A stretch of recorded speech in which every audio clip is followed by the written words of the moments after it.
Assalamu alaikum and welcome to another amazing lesson of biology. In this lesson, we are going to tackle general concepts in Form 1, 2 and 3. Stay tuned to the end. On to our first question. Explain why lysosomes are sometimes called suicidal bugs. Okay? So lysosomes are organelles that are present within the cell, okay? And they contain enzymes that break down any foreign materials within the cell, such as pathogens. They also break down the cell itself if it becomes aged or worn out, and therefore it cannot perform its function. Now, they are referred to as suicide bugs because they contain a variety of powerful enzymes. These are called hydrolytic enzymes, okay? So these enzymes are so powerful, they are capable of digesting any organic molecule that is present within the cell, such as proteins, nucleic acids, lipids, and carbohydrates.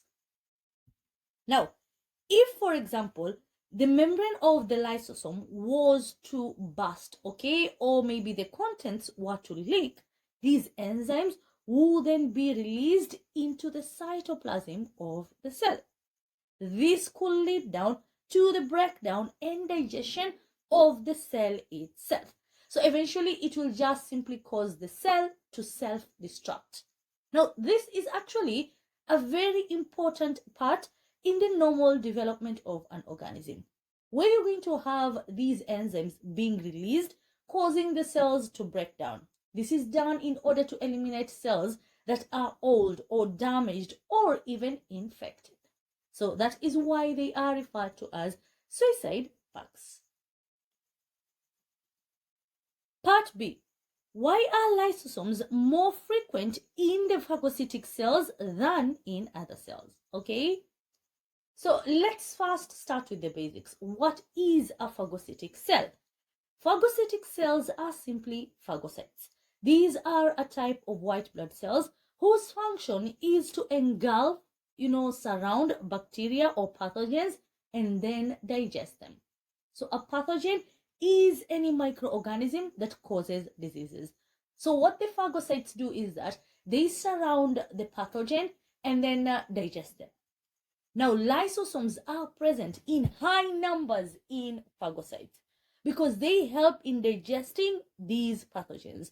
So once the phagocyte has been trapped, okay, the lysosomes then secrete the enzymes and then they slowly start to digest and break down the pathogen. Question number 2. Sugar was detected in the urine of a patient during a lab test.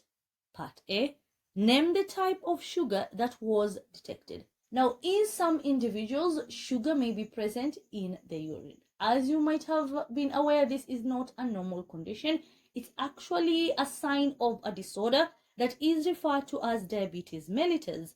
So ile sukari ambayo tunaijua ya kawaida, mtu ukisema ana sukari, that is diabetes mellitus. Now, one of the symptoms is the presence of glucose within their urine. Now, in such people, what happens is that they tend to have a deficiency in the hormone insulin. Insulin is a hormone that is released by the pancreas. So when you eat food and it has been digested into glucose, it tends to increase the concentration of glucose within the blood. It rises above normal. So the pancreas then secretes insulin.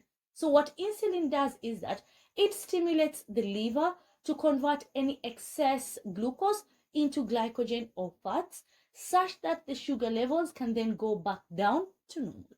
Now, in some people who have this condition, what happens is that they may either not completely produce insulin, or it's produced but not sufficiently. So they end up having glucose within their urine.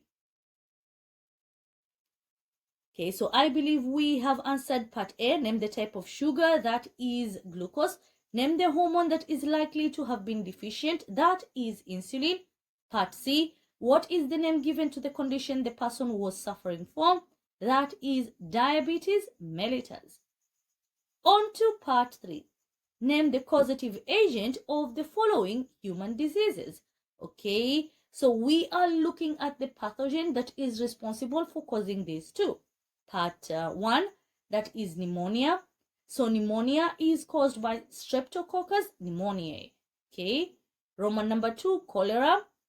Cholera is caused by Vibrio cholerae. Now, I want to say this. When you're writing the scientific names of organisms, you have to take into consideration the rules of binomial nomenclature. So that means that when you're writing these, since they are handwritten, they need to be underlined separately.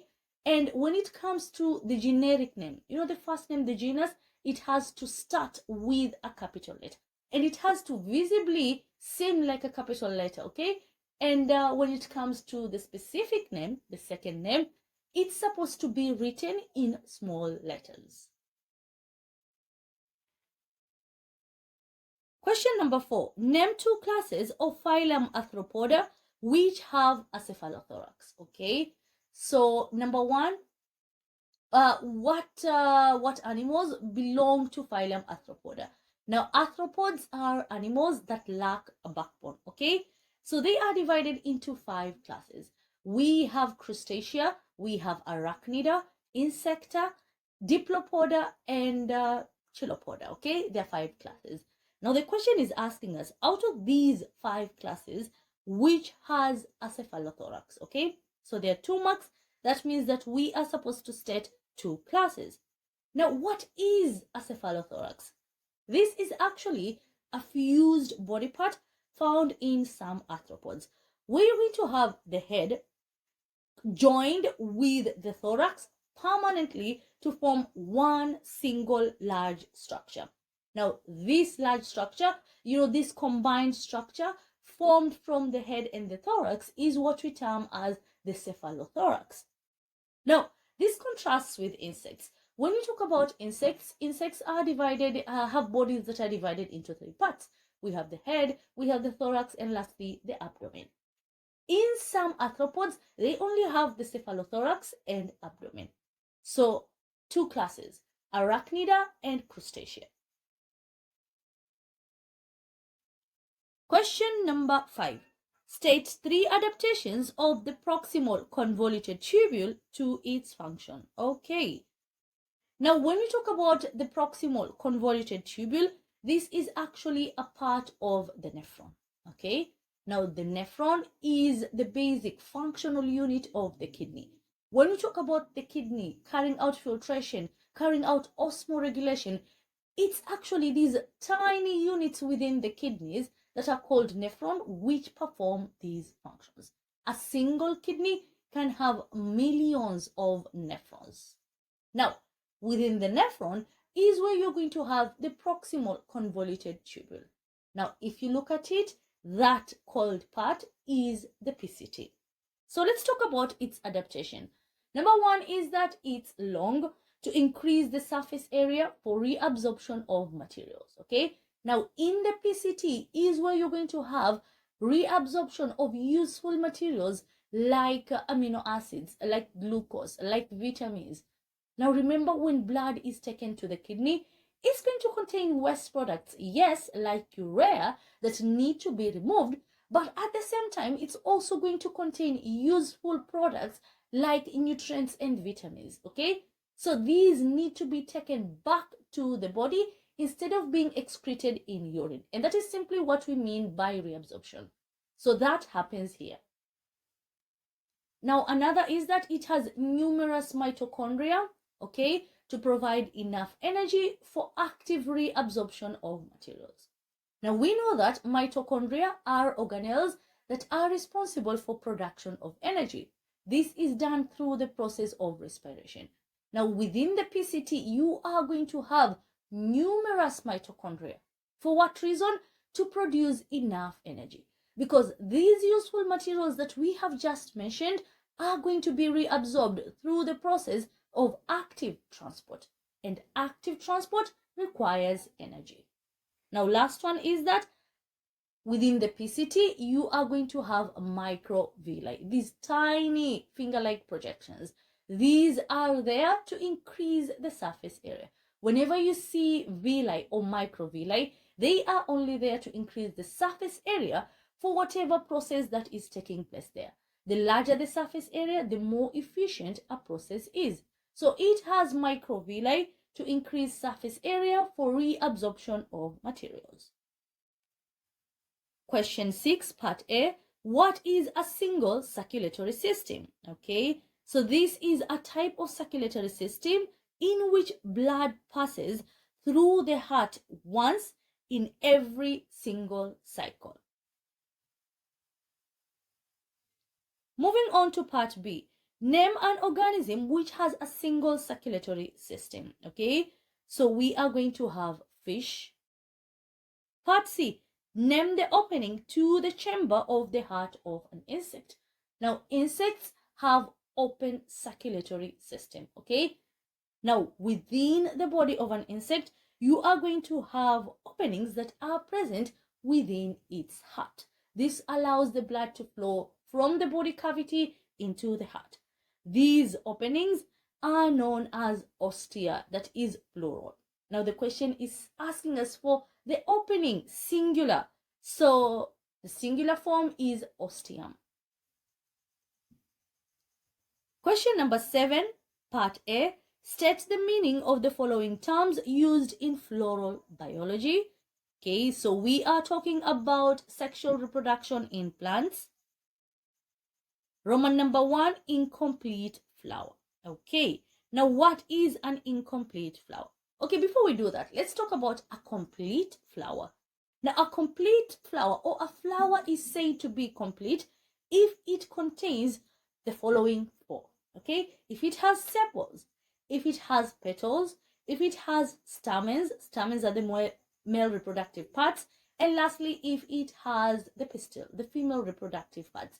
If it has these 4 parts, then that flower is said to be a complete flower. So by definition, an incomplete flower either lacks one of these or more. Now, a male flower, for example, by the name itself, it's a male flower, so it's not going to have female parts. Okay, this is an example of an incomplete flower. Or for example, a female flower will be lacking the male reproductive parts and therefore would act as an incomplete flower. Roman number 2, actinomorphic flower. Now, an actinomorphic flower is one that can be divided into 2 equal halves along any plane, okay, that passes through the center. So if you cut it as such, you're going to end up having 2 equal parts, and as such another 2 equal parts. So this means that it has radial symmetry. Think of a circle. If you take a circle, cut it in half multiple ways, you are every time going to end up having 2 identical halves. So such flowers are known as actinomorphic flowers. Roman number 3, a zygomorphic flower. Now, zygomorphic flowers are ones that can be divided into 2 equal halves, yes, but only along one specific plane. So they have bilateral symmetry. So for example, if you were to take a pea flower, you can only cut it in half one way only to get 2 identical halves. If you were to do it in another way, then you wouldn't get 2 mirror images. So such flowers are known as zygomorphic flowers. Question number 8. State how alveoli of the lungs of a mammal are adapted to their function. Okay, so alveoli are the respiratory surfaces that are present in mammals. Now, when it comes to respiratory surfaces of any animal, they need to have 4 key characteristics. These are adaptations that are going to be present in any respiratory surface. Number 1, they need to be moist. Number 2, they need to have a thin membrane. Number 3, they need to be highly vascularized. And lastly, they need to have a large surface area. Now, those are just characteristics of respiratory surfaces. The question is asking us for the adaptation. So we are going to attach the structure to the function to get us our adaptation. Remember, whenever you talk about adaptation, you have to join these 2 concepts. You have to mention the structure, yes, but the purpose that the structure performs. So for example, number 1, alveoli are moist. in order for the respiratory gases to dissolve and diffuse in solution form. Okay, when I talk about respiratory gases, I'm simply referring to oxygen and carbon dioxide. So they can dissolve in the layer of moisture so that they can then diffuse in solution form. Number 2, they are highly vascularized. Okay, now when we talk about vascularization, this simply means that they are surrounded by a dense network of capillaries, by so many capillaries. Now you cannot write this as they are vascularized. That is not correct, because when it comes to vascularization, you are simply talking about being surrounded by blood capillaries, and so many body parts, actually almost all of our body parts, are surrounded by blood capillaries. What sets respiratory surfaces apart is that they are highly vascularized. So this is done to maintain a steep concentration gradient for the diffusion of respiratory gases. Now, I see students sometimes say that they are highly vascularized for efficient transport of materials. That is wrong. Whenever you have vascularization and you're talking about its adaptation, the second part of your explanation should always be to maintain a steep concentration gradient for whatever the purpose is. So in this case, for efficient diffusion of respiratory gases. Next, they are covered by a thin epithelium to reduce the distance across which the respiratory gases diffuse. And lastly, they are numerous to increase surface area for gaseous exchange. Moving on to question number 10. Question number 9, part A. Name 3 types of cells that carry out photosynthesis. Okay, so we are going to have the palisade mesophyll cells. These are the palisade cells. We're going to have guard cells. Guard cells also contain chloroplasts. And lastly, spongy mesophyll cells. Question number 10, part A. What is environmental degradation? Now, when you talk about environmental degradation, this is the destruction of the environment through the depletion of resources. Okay, simple terms, it involves any change to the environment that is undesirable or harmful to it. Okay, now this can be caused by several activities such as pollution, soil erosion, depletion of ozone layer, global warming. All of these cause destruction to the environment and any ecosystem that is present. Question number 11. What is the role of vascular bundles in plant nutrition? Now, when we refer to vascular bundles, we are talking about xylem and phloem. And we know that in general, these two are involved in transportation of materials. So in the case of phloem, it transports manufactured food substances in solution form from the leaves to the rest of the plants. Of course, this food substance is required by the plant cells in order to produce energy for cellular activities. Now, xylem, on the other hand, is responsible for transporting water and mineral salts from the roots to the rest of the plants. Now, I want to say this. This is, yes, the primary function of the xylem, but it also has an additional function, and that is providing support to the plant. Xylem tissue is made up of lignin, which is a complex carbohydrate, and therefore it's very rigid. As such, it provides plants with support. Question number 12. Okay, so we have an equation, an enzyme with a substrate to form enzyme with product. So from the equation above, name 2 properties of enzymes exhibited in the equation. So we start out with the enzyme and the substrate. At the end, the substrate is no more. It has been broken down to give us the product. But what has happened to the enzyme? It is still there. So we can clearly see that the enzyme remains unchanged. It's not used up during the reaction, okay? It's just, it's a catalyst. It's an organic catalyst. Speeds up the rate of the reaction, but does not take part in it. Now, another is that enzymes catalyze reversible reactions. So as we can see from the arrows, this reaction is reversible, meaning that it can proceed in either way. So an enzyme can break down a substrate to give you the product. It can also cause the product to condense to form the substrate. Reversible reaction. Okay, moving on to question number 13. For each of the following types of cells, state one way in which it is different from a typical animal cell. Okay, state the function of each type of cell. Okay, so we have to state how it's different and of course the function it produces. Now if we start with the cells lining the trachea. Now these cells are the epithelial cells. Okay, they are from the epithelial tissue, but they are unique in that they are special in that they have cilia. So cilia are tiny hair-like projections that are found in certain cells of the body.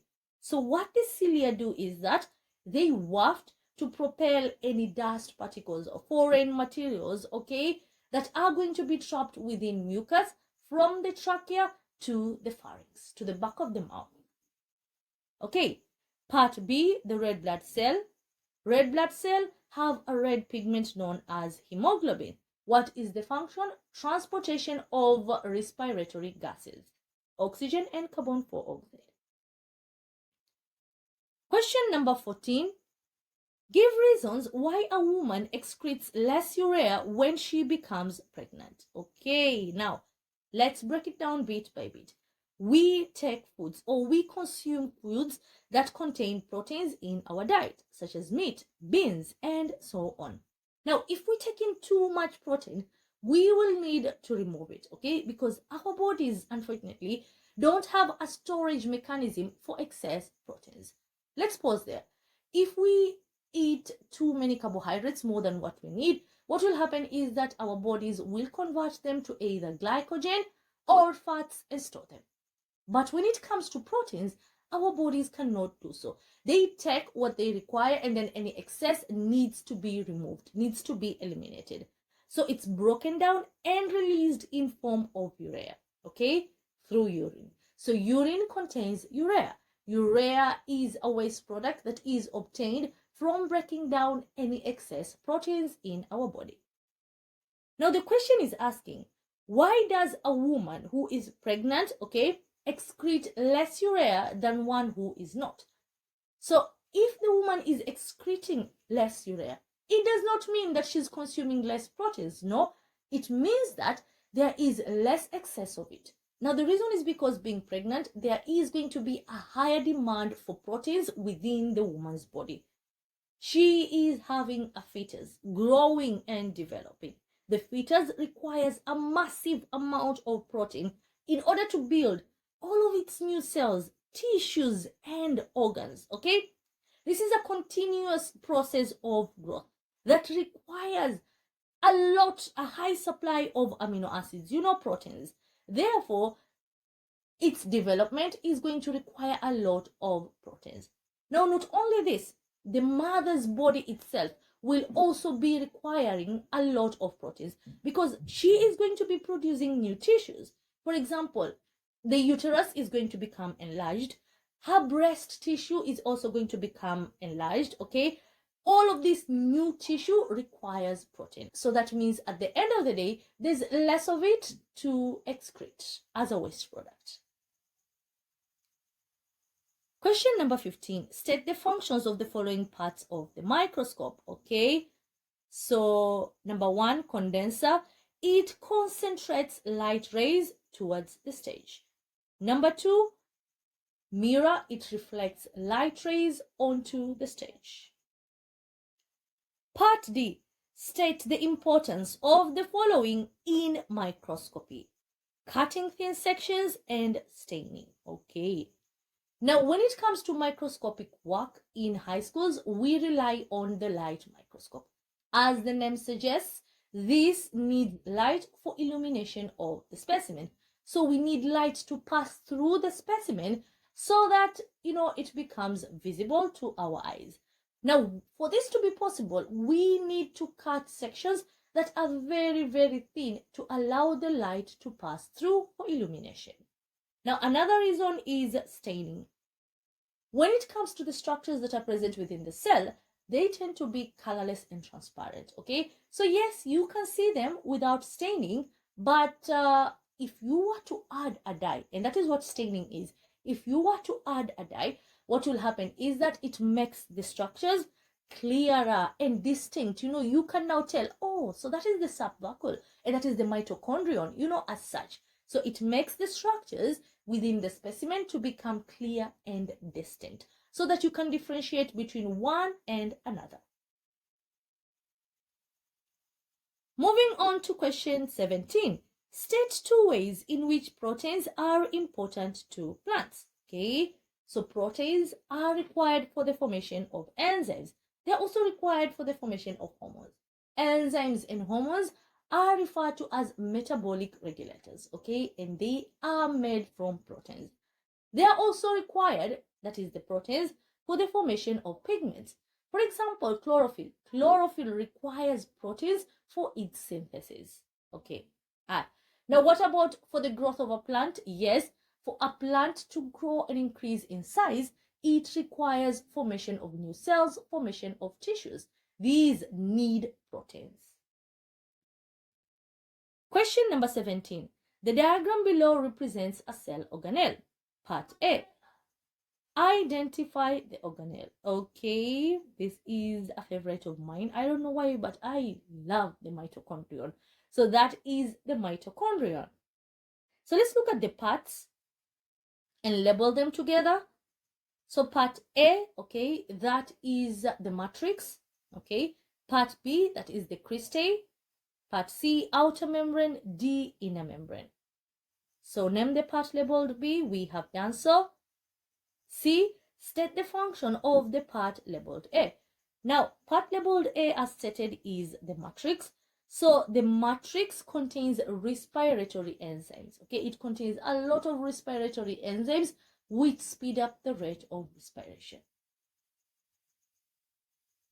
Proceeding to question number 18.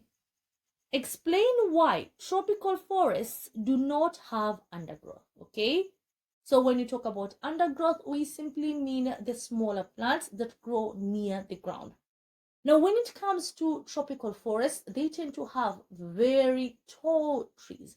So the tall trees form a canopy, like a continuous thick roof above the surface, okay, above the ground. Now, by doing so, they actually reduce the penetration of light to the ground, okay? So the amount of light that passes through the trees becomes very little.